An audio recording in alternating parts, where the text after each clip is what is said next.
રાજકોટ જિલ્લાના Dhoraji ST depot દ્વારા 80મા સ્વાતંત્ર્ય પર્વની અનોખી અને પ્રેરણાદાયી રીતે ઉજવણી કરવામાં આવી હતી અને આ પ્રસંગે જેઆરટીસીના કંડક્ટર પ્રકાશભાઈ ગાલુરિયા દ્વારા પોતાના સ્વખર્ચે તથા ડેપો તંત્રના સહયોગથી પીપળાના રાજકોટ રૂટની લોકલ એસટી બસની તિરંગા રાષ્ટ્રધ્વજ ફુગ્ગા અને ફુલહારથી આકર્ષક રીતે શણગારવામાં આવી હતી। બસમાં મુસાફરી કરતા પેસેન્જરોનું મોઢું મીઠું કરાવીને ભારત માતા કી જયના ગગનભેદી નારા સાથે તમામનું સ્વાગત કરવામાં આવ્યું અને વીર જવાનોના બલિદાનને યાદ કરી દેશભક્તિના માહોલ વચ્ચે કરાયેલી એસટી સ્ટાફની આ રાષ્ટ્રપ્રેમ ભરેલી પહેલ મુસાફરો માટે ભારે આકર્ષણ અને પ્રશંસાનું કેન્દ્ર બની હતી।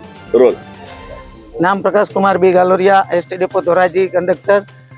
આજ રોજ 80મા સ્વાતંત્ર્ય પર્વ નિમિત્તે દેશવાસીઓને એક શુભેચ્છાના ભાગરૂપે અને સરહદ ઉપર જે જવાનો શહીદ થાય છે એના શ્રદ્ધાંજલિના ભાગરૂપે આજે એક અમે આ બસનો શણગાર કરીને દેશવાસીઓને એક સંદેશો પહોંચાડવા માટે આ કાર્ય કરેલું છે। क्या रूट थी આવી કે क्या रूट में जैसे क्या कामो लेती जैसे બસ પીપલાણાથી ઉપડીને રાજકોટ સુધી જશે અને લોકલ રૂટની બસ છે। જેતપુર, વીરપુર, ગોંડલ, રાજકોટ સુધી આ બસ જશે। आज જે પર્વ છે એટલે દેશવાસીઓને શું શુભકામના આપશો?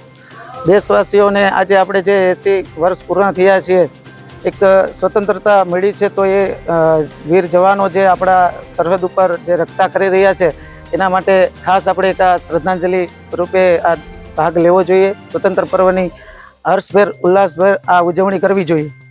અલ્પેશ ત્રિવેદી સાથે CN24 ન્યૂઝ ધોરાજી। હવે જુઓ દેશ દુનિયાની તમામ ખબરો તમારી આંગળીના ટેરવે। ઉઠાવો મોબાઈલ અને Google Play Store પરથી ડાઉનલોડ કરો અમારી CN24 ન્યૂઝ મોબાઈલ એપ।